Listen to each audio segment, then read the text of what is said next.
Angeze sifune sizithole Mabhodla TV. Mabhodla TV.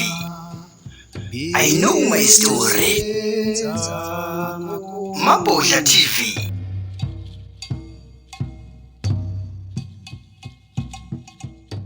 Nina-ke benkashana kamenzi niphuza umlaza ngameva enhla nasezansi siyabingelela. Sithe namhlanje-ke ake sithathe ithuba sizofunda lapha kaMabhodla. Sase simema insizwa laphana yakasithole esuka laphana eClermont eKZN ukuthi izosikhanyisela ngomuntu. Yini eyenza ukuthi singabantu abamnyama sibone ngazuthi siyahlupheka. Ngizothatha lethuba ngimbingelele umfoka Matshane. Sozigidi siyakubingelela kulolu hlelo ake sifune sithole. Ngibingelele nami baMabhodla ngithokoza nje ukuthi sigcine siyenze silwenze lolu hlelo kade sasixoxa ngalo. Cha udaba esingalo lona ilona engizothi lukhiye. Kodwa ke ya ngibingelela nje nami kubabukeli ngithokoza nje ukuthi ithuba umuntu alithola. Ngithanda ukulungisa lapha ukuthi hayi ngokudabuka ngisempangeni ngokudabuka. Amakhaya ke ngakhula ngilusela kuwale eMduba nasendaweni yaseKhonkwaneni. Kufanele ukuyilungisa lawa abantu ugcina sengathi awunikeza icredit lapho kufanele iye khona. Claremont hayi lapho ngikhona manje nje ngokusebenza. Yeah. Siyathokoza. Mhlawumbe ke Sozigidi uma singatshela umlaleli ohleli lapha ekhaya ubani uSozigidi? uSozigidi hayi mfana nje ogama lakhe uThokozani okwasithole. So abamazi ngekubo bambiza ngombukeni. Because ufika ekhaya ufika udideke kuthiwa mbukeni. Kodwa ke kwathiwa esikoleni ngibize ngoThokozani, so ilona ke elagcina selihamba ke le. So uThokozani mina wasithole ngiyaye ngithi ke kubantu ngokolwazi senginalo manje ngingawakasithole ePasini ngingawakansela eMsamo. So leyo nto thatha isikhathi ukuthi ngiyibambe kanti ibalekile. So kulezi zinto zokuzikhulisa wena kanye nomoya siyayisihlukanisa kanti izinto ezingahlukane ehambisanayo. So igama laSozigidi liqhamuka kanjani? Liqhamuka ngokwalomsebenzi ke esiwenzayo ukuzama ukuhlanganisa abantu abamnyama ababona ngendlela efanayo ukuthi kube khona izinto abazenza ndawonye ukuze siye kulokhu sizicathalala zezinye izizwe. So liqhamuka sisemhlanganweni ekhaya empangeni. Besisa ivision lesiphushayo igama labe salibiza ngoPFC, Positive Friends Club. So sise garage semhlanganweni. We had class le personal development esasinalo ntambama nasekuseni. So kulelo class besiyaye sibe ne session ama affirmations. So one of the affirmation enkulu esasisebenzisa siyisho kwakuukuthi singoSozigidi. So mase kulomhlangano sizama ukubheka ukuthi okay sizozibiza ngobani thina njengoba siyazi ukuthi kuma sectors ahlukene noma inhlanganweni ezihlukene khona lapha kubizwana khona ngochief, khona lapha kubizwana khona ngoMr no Mrs nana. Wavela ubaba wathi baba ngizala wathi hayi singoSozigidi ekushiso from the affirmations esihleze siwasho njalo ntambama.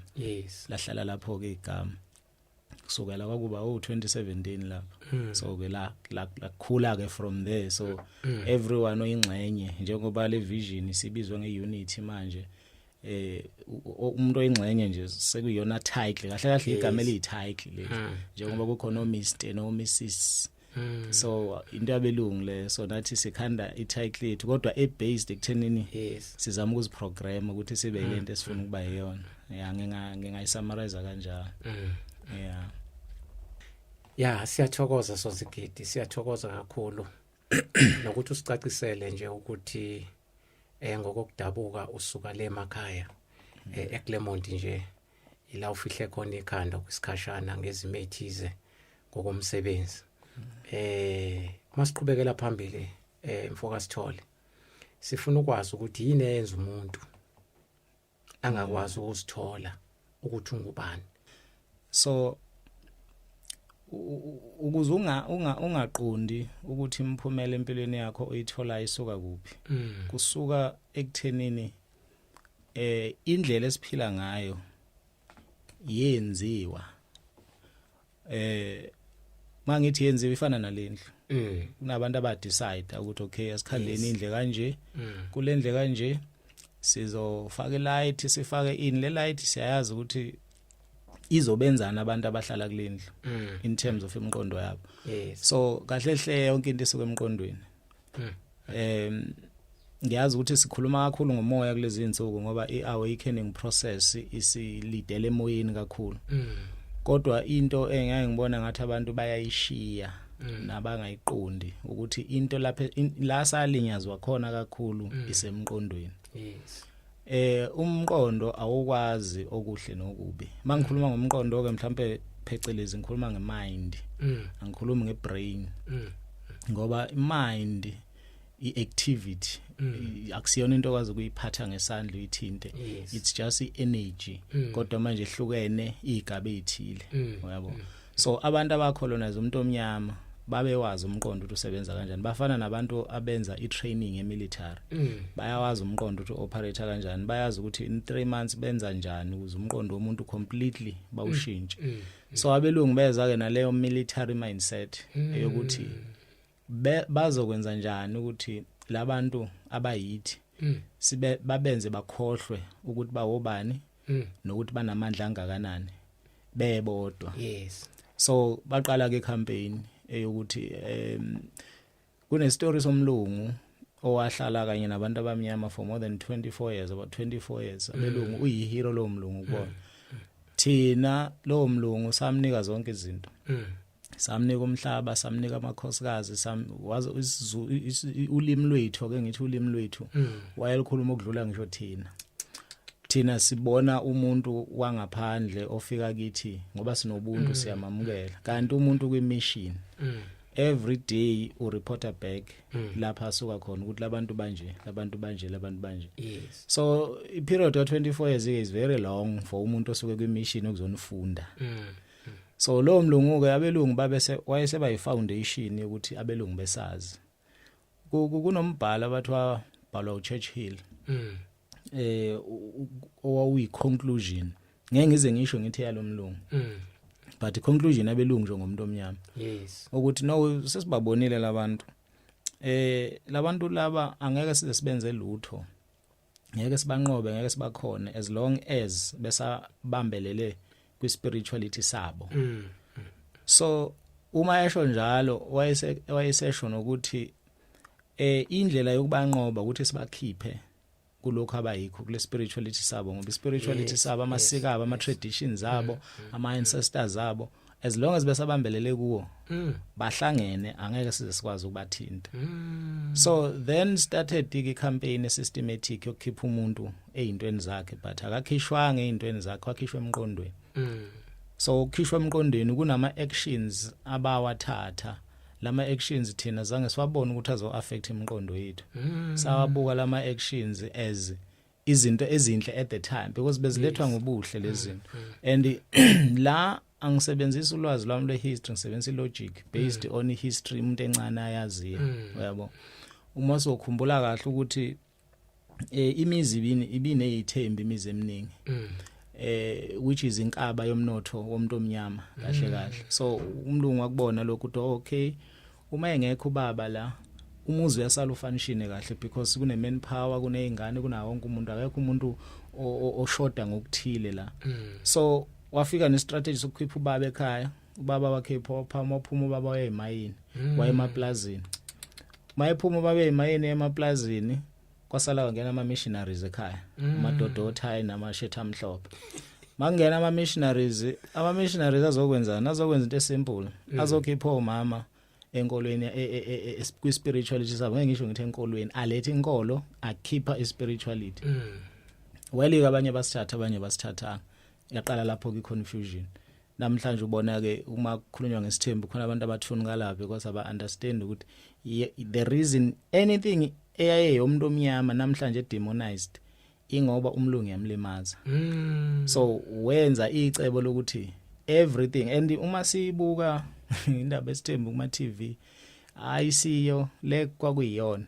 So still kusayi propaganda yomlungu lesibuka ku TV esayenza ukuthi still kube into esigxeka anqondileke ukugxila esithenjini but isithembu kwakuyinto okwakuyona ezinkaba yomnotho womuntu omnyama whether we like this or not i-awakening process isazolokhu ikuveza lokhu kwembula ngoba le age esikuyo awuna choice ikhanda lakho ngalifaka enhlabathini uzogcinela uthanda khona kodwa okusala ukuthi amanzi azolugugula lenhlabathi ofake kuyo uyizwe yonke lento ekhulunywa everywhere namhlanje yabo but indaba yaqala emqondweni kwakhanda isystem kwakhanda indlela yokuphila egqilaza umqondo womuntu because umqondo uyinto ekuyiyona erun impilo yakho isibonelo uma ungena emotweni drive ayinyakazi imoto ngaphandle kwakho unless kuyimoto autonomous lezi sezikhona manje but asikhulume nje ngale ngekho autonomous engazi drive yona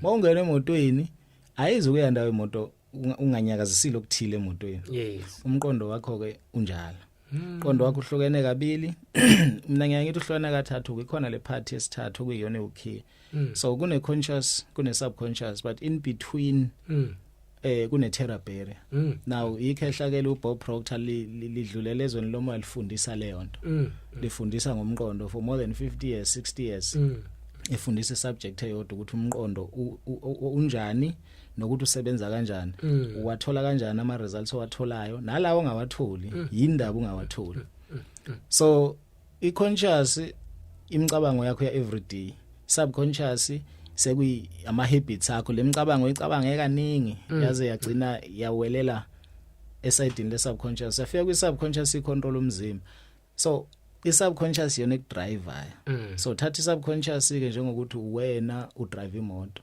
so yona driver wena so uma ubuka indaba yokudriver ufika ungena emotweni wena uyayidriver kodwa nawe khona ukudriver ukuthi udrive so it is into enama layers uyabo so siprove kanjani lokho ukuthi i subconscious ya exist njengamanje uma ucabanga uyazibona ukuthi uyacabanga so kusho ukuthi kukhona iside lakho noma khona someone or something that can see imicabango yakho so if you think a thought nje you can see ukuthi I'm thinking so leyo part leyo means ukuthi there's more to umuntu than umuntu can ever imagine yabo so that is the thing abantu abelungu abaya attack kakhulu ba attack subconscious they knew ukuthi subconscious ayinandaba ayazi ukuthi lokho ku wrong lokho ku right uma kugxishwa information ethile ku subconscious for a certain period of time leyo information izo drive umzimba whether imbi noma inhle isibonelo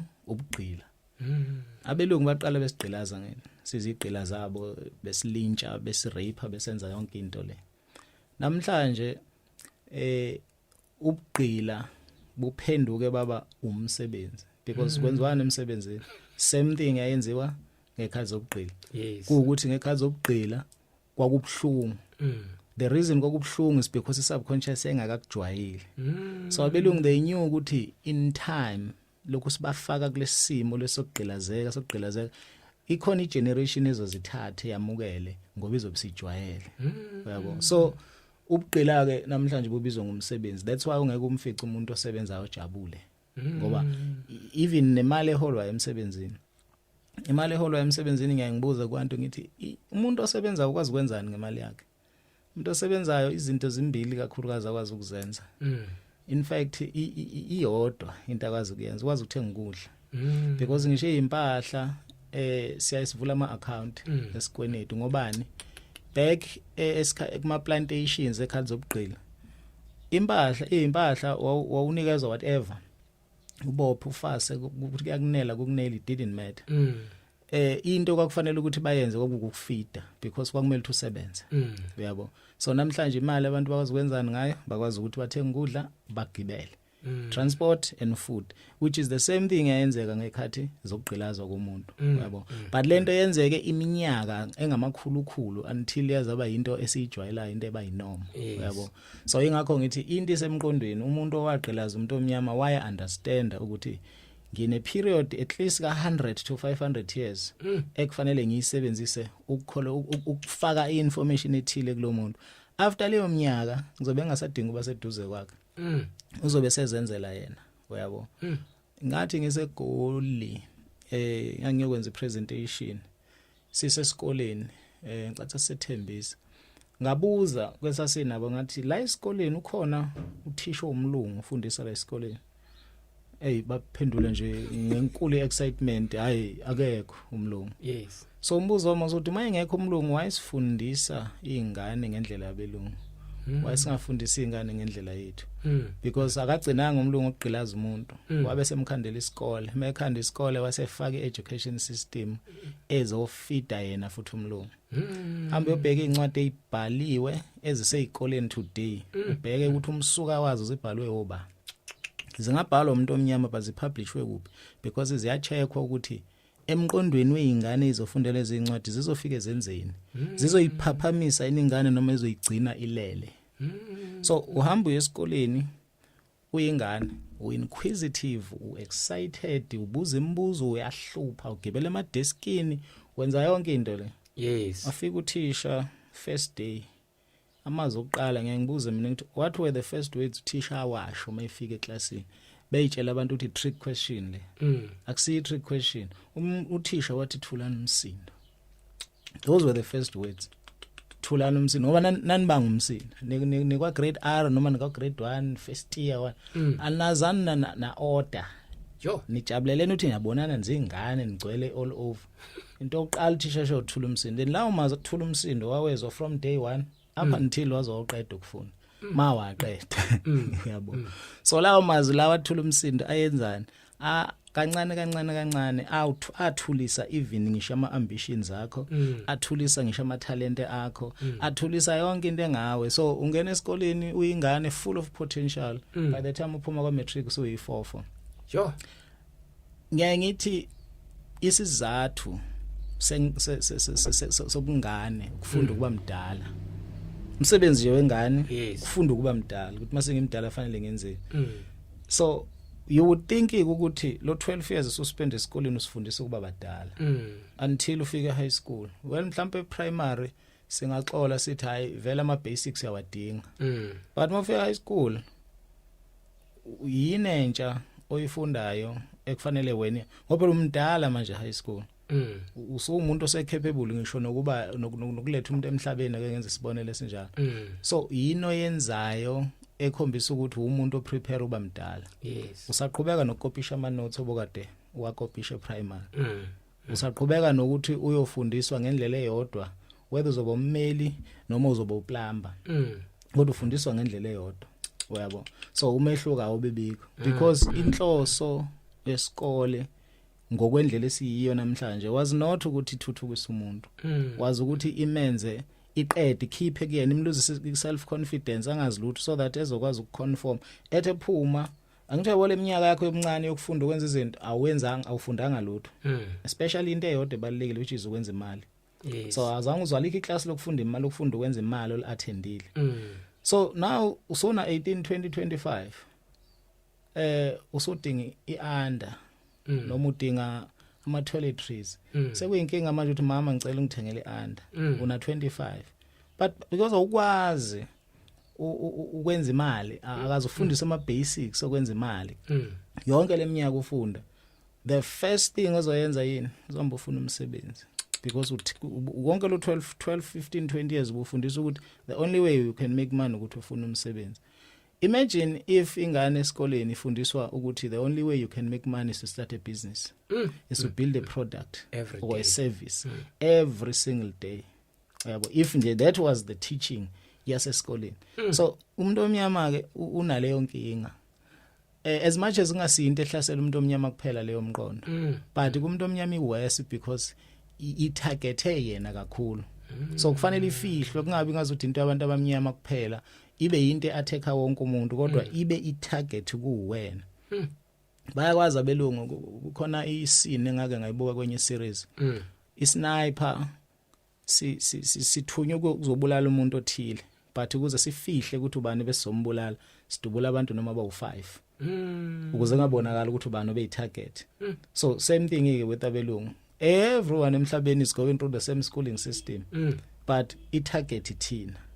because kuyazi ukuthi umuntu omnyama meke wahlakanipha asidingi yabo nje bakuliwa manje asidingi kulwa thina sinama numbers we can just come together sizenzele into yethu umlungu singamdingi and umlungu se irrelevant same time ukunqotshwa nje komlungu kusimple kabi but indaba esekuthenini usilokhe emqondweni ngocabanga ukwenza into yokuyimela uyacabanga isupport uzoyithatha phi ucabanga imali uzoyithatha phi but masenza ama calculations ezeyimali uyabona ukuthi how okay South Africa plus or minus 60-70 million people so if labantu laba they were to donate esikhwameni sokulungisa iSouth Africa u10 rand ngenyanga that is 700 million or 600 million so that is a billion every 2 months abangayiraise ngo10 rand ngenyanga abantu abamnyama bebodwa ngoba phela uya plus or minus 80-82% mhlambe sesinyukile leso sibalo ngicina ukubona census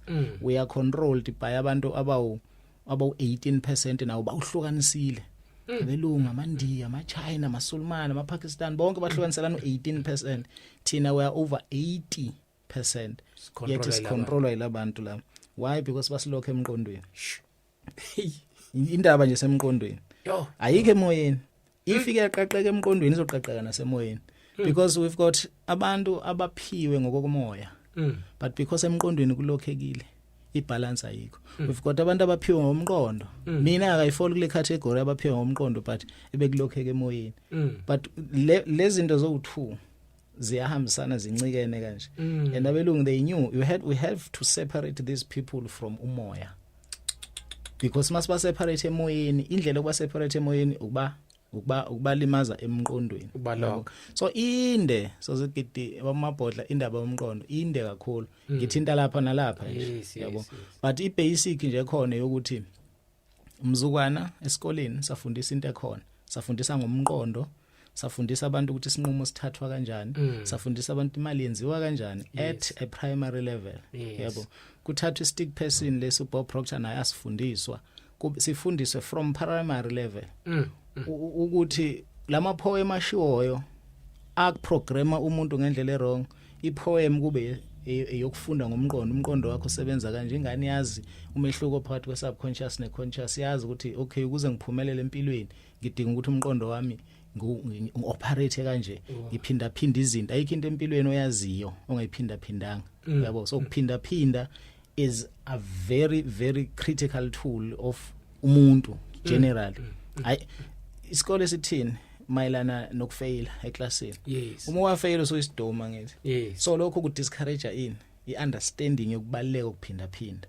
so uma uphinda phinda uzibona isidoma ngokwasesikoleni so lokho kwenza ukuthi ungakufuni ukwenza ukuphinda phinda mungaphinda phinda ufundi repetition is the first law of learning akukho kudlula ukuphinda phinda ukuphinda phinda kuchaza ukuthi into uzoyazi noma ngabe kuthiwa uthatha kancane kangakanani if uphinda phinda long enough abelungu baphinda phinda into eyodwa kithi ukuthi bona basuperior kithi ngendlela ezimbi ezibhlungu namhlanje ku automatic qhamuka umuntu omnyama qhamuka umlungu endleleni encane espaceni esincane ubani ubaleka kuqala umuntu omnyama ubaleka agudle ngodonga because umlungu uyifakile lento emqondweni ukuthi akasatshwe uyabo so akengime lapho amabhodla ngoba leyo umqondo ibanze kakhulu but indaba isemqondweni ukuthi kwi subconscious mind yakho iparadigm ekhona which is ama habits akho okuncane iwona kudriver iyona into ekuvimbayo ke leyo ukuthi uyela ufuna ukuya khona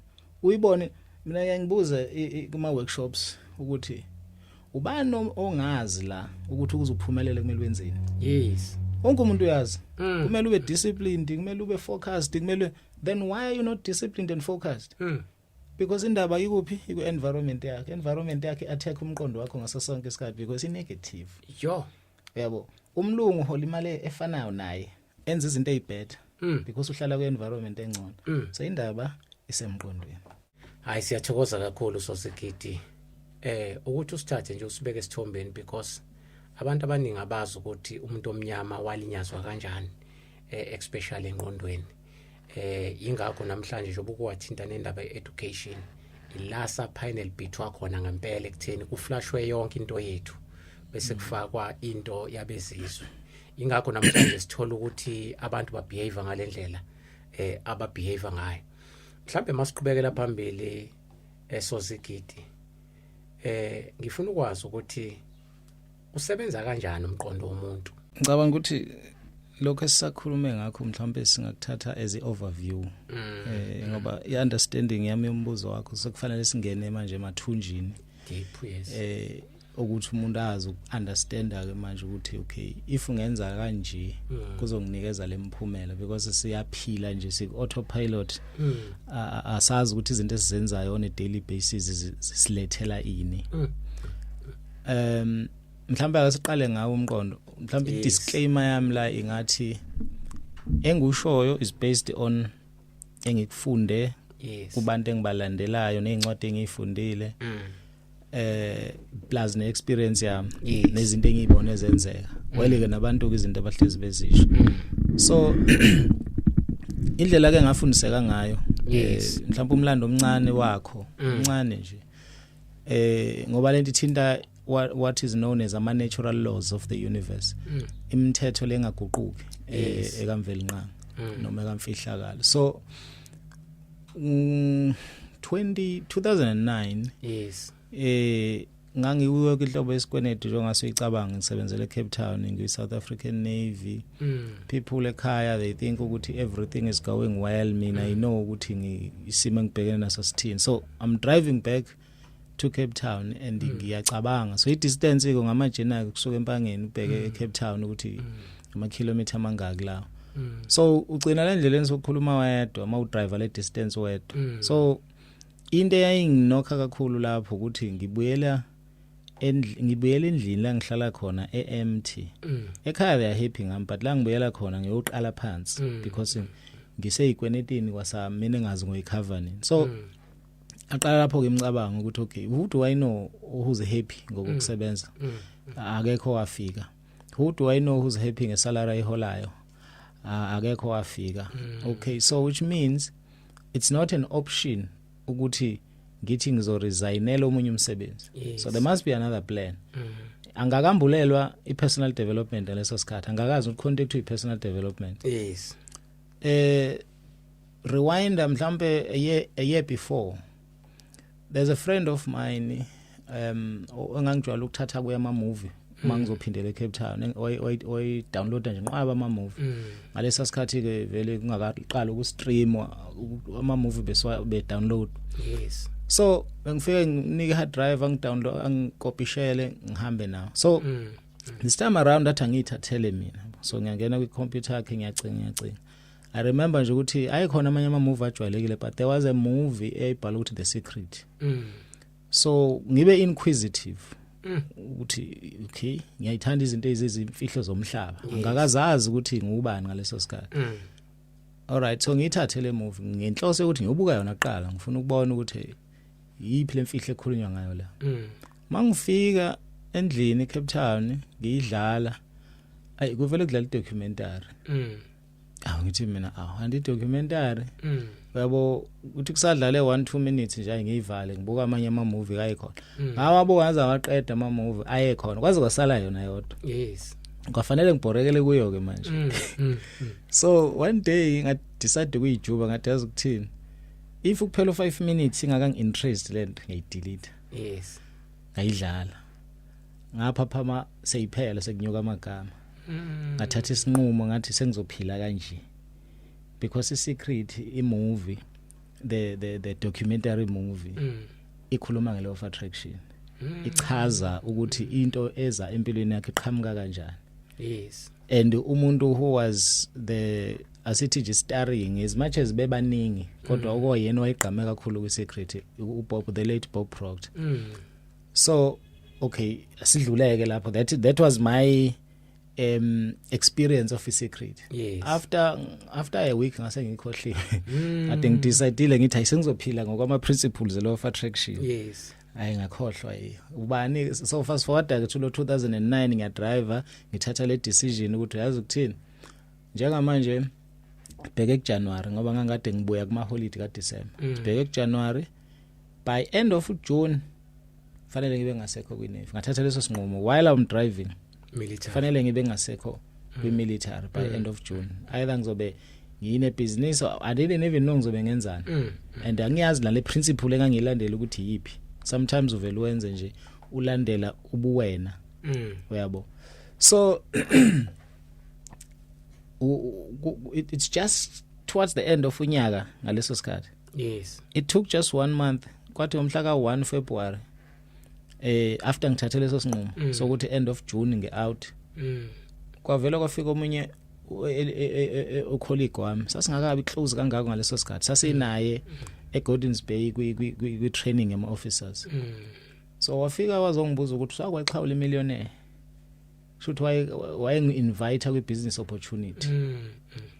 Mhla 1 February. Exactly a month after ngithathe lesi sinqumo.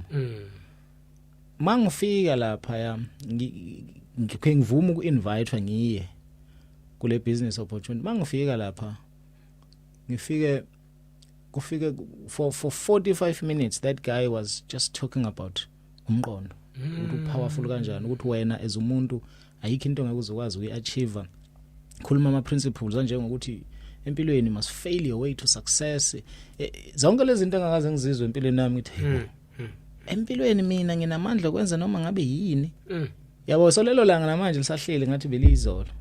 What was worse was my seqeda eseveza ama products ke manje the business side of the business. Ukuthi udayisa ama products ka Bob Proctor. Qing kubuye isecret. Ukuthi lo Bob Proctor ngiyamazi. Oh yeah. So udayisa ama products alele kheli should this is serious. Ukube ngangayibonanga isecret it wasn't gonna ring a bell. Yes. So iuniverse inendlela yokuhlela izinto ezibeyithatha iminyaka kwesinye isikhathi ungazi wena akakwazi indaba iba kwi environment osuku kuyona nawe as a person ukuthi uyayilandela into engaphakathi kuwe because inkinga enkulu esibhekana nayo ukuthi khona ivoice ekhulumayo ngaphakathi but sayisuppressa. Le voice eyazi zonke izinto ngawe yipi le voice ile ngithe ibona imicabango yakho. Because umcabango uyazibona manje ukuthi ucabangani. Uyabo so leyo voice leyo ilesi ngayilaleli silalela thina oqhamuka ngaphandle okuyikhona ukufeed ama senses ethu bese sitshela ukuthi yona information e correct. Anyway so Bob Proctor ukwe secret udayisa izinto ama products akhe kwakwama home study courses enye kwakwi mission in commission enye kwi goal achiever. So how to set goals.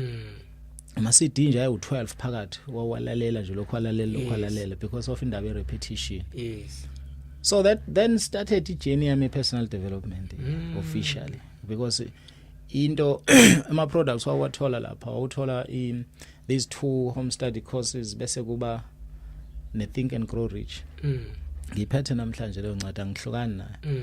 Bese kuba ne Think and Grow Rich which was incwadi eyangembulela even more imfundiso zalomkhulu. Yabo. So now nginika i-background yokuthi indaba yokuthi umqondo usebenza kanjani ngiyithola kanjani. So ekutadisheni lomkhulu lo because kunama gurus amaningi lapha kwe secret but engaqala ngayo kumtadisha ilomkhulu. Ukulalela ke manje ngena ku YouTube ke manje ngibuka izinto zakhe ke manje into engamfica eyifundisa okudlula konke was i concept abathi stick person. So the stick person concept naye wayisifundiswe uLilian van der Wel ngazi noma ngipronounce correctly leli gama owaye mentor yakhe naye okuyena owamfundisa naye after yena confused ama results ayewathola based ekuthenini ufunda Think and Grow Rich every day. Ngoba imentor yakhe yathi kuye if you read this book every day impilo yakhe izoshintsha wenza nje lokho engithi wenza exactly. So after repeat leyo ncwadi ukufunda leyo ncwadi elalela nomsebenzi ka L Nightingale those are the guys abaqala personal development kahle. So wazibona eshintsha from ekubeni umuntu obe broke ehleze egula ehleze ngenamali engathandwa abantu eyivila ehluleka engaphasi nasesikoleni to being umuntu manje ose imillionaire to umuntu osethandwa abantu umuntu osekwazi ukusiza abantu ukwenzakalani what changed ngami. So uthi leyo journey yakhe yokuzifunda ukuthi kwenzakalani ngathi yamthatha 9 years up until azahlangana nalo Lilian van der Wel. Amfice ke afika chaza lesi stick person concept ke is a drawing that explains ukuthi umqondo usebenza kanjani. So mhlambe ke bangangena kusozigidi 4 ba scroll down nje to the bottom of ama video bazoyifica leyo video echaza indaba I drawing a stick person because nje manje ngizokhuluma kuphela ngaso yabo. So a stick person it's just a drawing edwebe. It's like umuntu onekhanda elikhulu nomzimba omncane yabo, because inhloso ukuchaza leli ikhanda. Yes, leli ikhanda leli umqondo, not the brain but the mind. So your mind is an activity. It's just a ball of energy lono iyona when but this mind is divided into sections, and these sections when unama physical organs in your brain that represent these sections yabo, like a conscious mind but prefrontal cortex, and then I subconscious but information isukihleli kwi cerebellum. So but mina angikho on the biological side kakhulu, mina more on the spiritual side, on the energetic side, on the frequency side. So this drawing a stick person concept sifike ngaphandle outside this cycle leli ikhanda elikhulu kube environment which is where we live. Yes, yabo uma kushisa ilanga phandle lishisa ngeke wena ugodola uhleli elangeni lishisa unless uyagula yabo. So uma uthi uyaguli ilanga leshisa phandle nawe uzosho because why environment yakho injalo. Now environment works with abangani, it works with the family, it works with abantu phila nabo. How they think how they do things affects you because imicabango ipenetrator indonga ihambe lapha kufanele ukuthi iye khona. So le environment ngifuna manje ukuya ngayo ngesequence yakhona. So information ifika isuke kwi-environment. Sithi umuntu ongazazi noma o dependa on outside information. So information izofika isuke kwi-environment yakho. So ngiyangithanda ukwenza isibonelo nge-KFC. So njenga manje kudlula umuntu la uphethe bhakede le KFC noma udlula wena e-KFC kodwa manje awuboni ukuthi kusekune KFC la. Uzokwazi kanjani? Uzoyiphunga ngithi. How do you know iphunga le KFC? Because walazi usemncane leli phunga. Malifika selivele line path, but ama neural pathways seline path edlula from your conscious lidlule kwi cerebellum straight to your subconscious ngoba kunama files ale KFC on your subconscious. So immediately mawuzolele iphunga uthi kunuka iKFC. But kwenzeke konke lokho engikushoyo environment ifeed through ikhala lakho, ifeed ikhala lakho, ikhala lakho la feed isa conscious mind because the information eyaziyo it went. But ake sithi uziphunga ngalazi uzothini uzothi kunini lenuka. Why are you saying that? Because the environment ifika kufida ngephunga just like bekufida ngeKFC. Mayikufida ngaleli phunga leli lithi malifika ali recognize ukuthi because uyaqala ukulizwa akakabikho indlela yalo ebheke kwi conscious mind because thatha izinto zaziyo okay before ngiye lapha ngoba lento izothatha idid besafuna uqale icacisa environment iye feeder via indlebe, via amehlo, via amakhala, via taste, information qhamuka from outside. If ukuthi into yaziyo you will recognize it instantly because into yaziyo creates emotion uba emotional ngayo. Ngiyanuka, ngiyababa uba emotional ngale nto une feeling ngale nto leyo. So isiyahlala kwi subconscious. Subconscious ila kuhlala khona imizwa yakho but akasiqale siyeke. Okay, so sesingena kuloko leli ikhanda man. So the next stage sesibili is ama senses. I-bridge lokuqala leli lingena emqondweni. Ama senses akho awu 5 but ikhona e6 lena siyaziyo leya kamoya. Esingayisebenzisi kakhulu kodwa kufaya ngabe siyayisebenzisa. Yabo. So you smell, you taste, you hear kodwa nje awu5 singalokho siwabala sonke ama senses siyawazi. So lama senses ngokuhlukana kwawo akulethela information. Mayilethe information qala iza kwi conscious mind. I conscious mind ile ephendula whatever is happening kwi environment iphendule kube umcabango ukuthi okay lento eyenzakala engiyizwayo ngiyizwa kanje iphenduka ibe umcabango. If lo mcabango musha awuzukwamukeleka kwi subconscious so uzokuconfuse. If lo mcabango umdala automatically uzorecognize ukuthi lo mcabango uyini. So i conscious mind ke lo. So the environment, ama senses, conscious mind. Now depending ukuthi information uyaqala noma uqala ukizwa izofike istake noma idlule kwi terror barrier. Now there's a wall between your conscious and your subconscious. And I think this wall noma this drawing engikhuluma ngayo when we get to this wall we get to the critical part because that's the part you are fighting against. If you can get information oyifunayo to get past the terror barrier so winile. That's what abelungu they fought for. They fought to get information about ukuhlukumezeka kwethu ukuthi kube into normal ukuthi idlule kwi terror barrier. Ukuthi kukhandeke indlela. Pictureisha indlela yasehlathini. Indlela yasehlathini ayiveli qhamuke nje i-footpath. I-footpath iqhamuka ngoba kusuke seku kwahanjwa. So thatha umcabango wakho ukuthathe kanjalo ukuthi umcabango wakho omusha awukabi nandlela. So ngeke uzo behave njengawe. Yabo umuntu ozongizwa ngichaza lento namhlanje. Uzothi uyayizwa understand. But I'm telling you mawuqala nqa ukizwa ukayi understand. Okayizwa. Mhlawumbe until masuyilalela kwesi5 noma kwesi7 noma kwesi10 then ungasho ukuthi usuyayizwa because uzoyizwa ngokwe conscious mind but awuzukuyizwa ngokwemizwa ukuthi ukwazi ukuacta because khumbula ukuthi i conscious mind yakhe iyona ekudriver uyabo. So your biggest battle so abelungu they targeted our subconscious ngokuthi ba target I terror barrier le information ye slavery ize ibe normal kumuntu for hundreds and hundreds of years. Hundreds and hundreds of years bephinda into eyodwa ukuhlukumezeka komuntu omnyama uyabona kune video I forget this guy as Mohammed noma who was delivering a speech wethanda ukudeliver speech nje ne open I think it's England or where. Yes, but this time around wayikhuluma ngevideo wayichaza ivideo of umkhumbi oqala owathatha abantu abamnyama ukuthi bewugqilazwa phesheya and lo mkhumbi igama layo kwakuthiwa Jesus. Now everyone masikhuluma ngezinto zaphesheya bakithi can go online uyitholele yabo. This is not something special to us yabo. Now you can go online nje uyitholele. So this first ship iyona uwona mkhumbo waqala this whole process. Abantu kulowa mkhumbi indlela ekuthiwa behlukumezeka ngayo kuthiwa babefa esifeni kuthiwa isifo sakhona kwakuphatheka kabi. Umuntu afa bulawa ukuthi uphatheke kabi.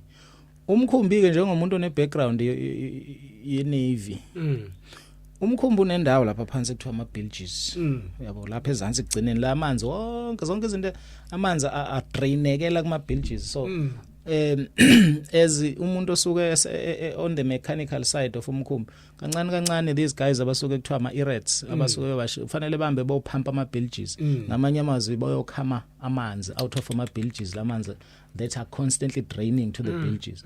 So if ulapha ezantsi and ukusayila ukujwayela ukwazi isi sickness le kwenza ukuthi ufuna ukuphalaza all the time ikubamba kakhulu lapha ezantsi.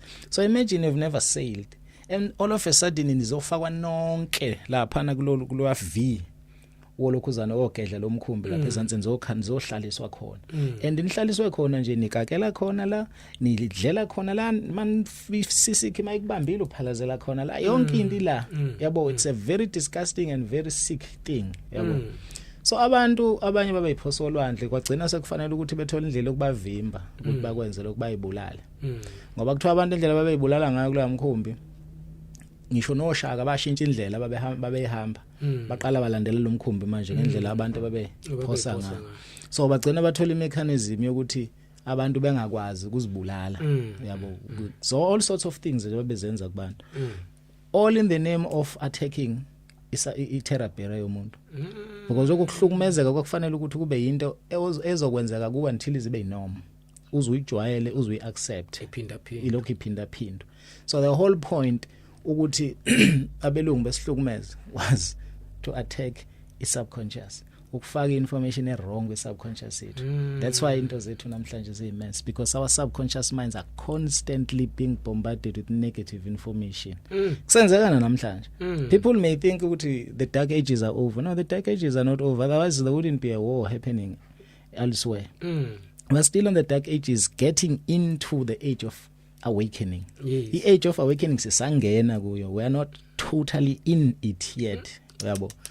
So now mabefika ke phesheya ke lapha babeyiswa khona lapho ke abashaya khona kakhulu kwabelungu namhlanje lento ke isenzeka kuthiwa ngithi bebephoqwa futhi ukuthi abalalane khona la yabo abanye berishwe yibo abelungu la so labo mama bakhulelwe bebethi makufikwa ngale bafike babuthathe beboshelwe ihlahleni mabeboshelwe ihlahleni engabe seyingodweni kuzothathwa in fact kuzoboshelwa yedwa laba abanye kufanele bame bambuke lo bosheliwe abushiwe uthi kufika ke whoever lo mlungu afika ngabe umese wabo ucelemba ngabe yini afika amsike la iswini ingane iwe yo sekhulelwe ukuthi ingane impela sizophuma yes iwe ingane ngesikhathi iwe ingane abese ngeguzi avele ayi stamper ngesikhathi stamper ngeguzi ingane kadiwa eyizwisolo ebazwisolo lobuhlungu obungaka babuka ngathi labo mama into ayenza lapho umlungu kuthiwa wayenza i-biological colonization ukuthi umlungu umsabo sasesiswini somzali wakho from iDNA kama wakho long amehla akhe lawa kwamehla akho owayibona lento lesisihluke sesenziwa yilo muntu kuwena so kwakumele ukuthi by the time uthi uzalwa nje umlungu uyamsaba yabo why because indaba ine subconscious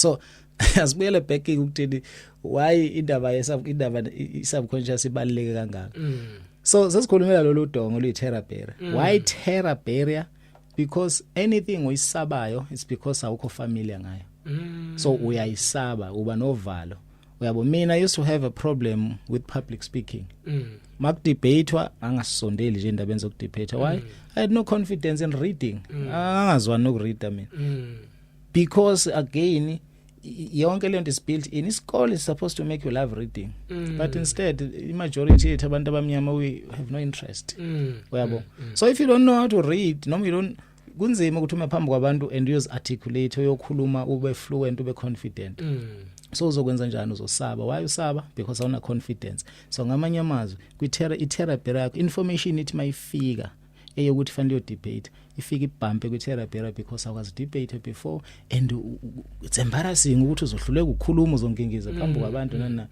ujuluka ube manzi te usaba nje ukukhuluma phakathi kwabantu because awukho confident now into ayimangaza ngami ukuthi mina ngikhule nge-background yebhola ibhola nje very serious ngebhola kufanele ngiye kude kabi ngalo so I could play phambi kwabantu thousands of people but I can't speak phambi kwabantu thousands of people what's the difference ibhola ngiyajima every day ngiconfident ngalo because ngiyapractice what about reading and speaking in front of people lutho angopractice so anything ongayiphinda phindanga awuna confidence ngayo therefore i-therapy noma the side of umqondo wakho eli between your conscious and subconscious lizokuvimba ukuthi uyenze leyo nto and usukungavinjwa yilo per se usukuvinjwa subconscious yakho because umqondo subconscious yakho is meant to protect you oh yeah umsebenzi wakho ukuvikela so manje if khona into unfamiliar that is coming through the conscious mind ifike iblock lapha kwi-therapy ingazifike la ngoba awukwazi ukuyenza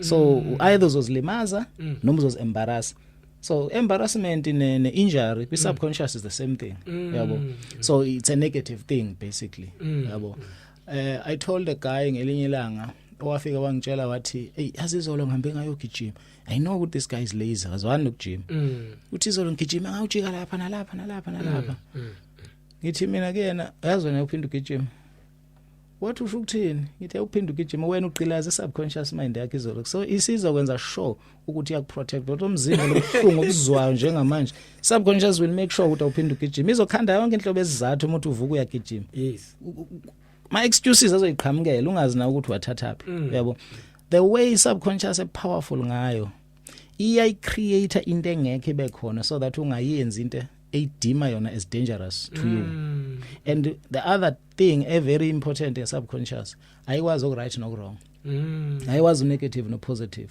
yona ithatha information ephinda phindiwe yaze ya break therapy so abelungu they knew that they knew ukuthi umqondo will not say slavery is a bad thing so let us not make them used to it no it is mina ngiyangize ngithi ke i-subconscious is where your answers are your prayers are answered because imagine uNkulunkulu noma umveli nqa you've got these two sets of people lo ucela ukuhle hleze ezibona nje enento ezinhle ngaso sonke isikhathi, and then you've got lo ohleze eyibona ehlupheka, ohleze eyibona exakekile ngaso sonke isikhathi. Awunamizwa wena, you don't know ukuthi kubhlungu kulo kumnandi kulo, wena yonke into nje kuwena i-neutral. Uzokwenza njani? Angithi umnikeza umuntu lokho enza njani, akucabanga njalo akufunayo, ngoba lokho akucabanga njalo because uzitshela ukuthi ilokho akufunayo. Ngoba why would you think about into ongayifuni njalo uma wazi ukuthi into oyicabanga njalo uyayithola? Because the principle law of attraction leyo, law of attraction ithi that which you think about most you attract. Ngamanye amazwi you become what you think about most of the time. Uba ilokho ocabanga ngakho njalo. Ngoba ngesikhathi ucabanga iyasho therapy 1, cabanga 2, mase koko 7 kuyali iyakhandeka indlela ebheke ku subconscious yalowo mcabango, muhle noma mubi, it doesn't matter, besikunika leyo nto. So umfihlakalo ke wena umveli nqanga awazi ukuthi kubhlungu lokhu kumnandi lokhu, wena you are focused only ukuthi abantu benza njani, yini abayicabanga njalo, then you give them. So people attract izinto abayifuna nabangayifuni daily based on imicabango yabo. So environment, senses, conscious mind, terror barrier, subconscious. From a subconscious, once kwangena kwi subconscious, automatically drives you when we result of your subconscious. Yo, ake sifune sisithole Mabhodla TV, Mabhodla TV. I know my story. Mabhodla TV.